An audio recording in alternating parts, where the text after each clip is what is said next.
Николовска и прашува дали наместо млеко во тетрапак е подобра опција сојното млеко. Николовска, ова е голема дебата, искрено има различни научни студии кои што говорат и за бенефитите на млекото кое што нас ни е познато како кравио млеко, кое што е пастеризирано и кое што ни доаѓа во тетрапак пакувања и се популарни се алтернативите, да ги речам, како сојно млеко, како ризово млеко, како бадемово и така натаму. И не можам да ти кажам точна поделба дека ова е добро, ова не е добро, или да ги класифицираме и наредиме по тоа кој колку носи бенефит.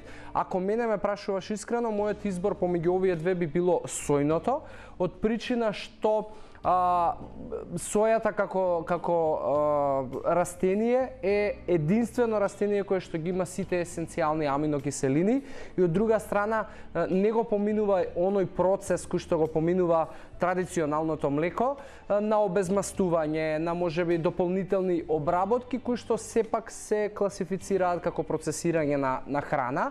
Затоа мојот избор би бил сојно млеко, но не значи дека треба да се исфрли во целост тетрапак млекото. На крај на денот најважното е дали ти годи, дали ти се вклопува во начинот на живот и во секојдневието и дали можеби ти прави проблем, затоа што дефинитивно ако имаш интолеранција, да речеме, на лактоза, не би требало да користиш тетрапак млеко, но доколку немаш, не би ти рекол исфрли го, ти штети и така натаму. Се работи за баланс, затоа твој личен избор нека биде кој од овие две ќе ти биде подобро. Јас ти го кажав мојот избор и мојата одлука.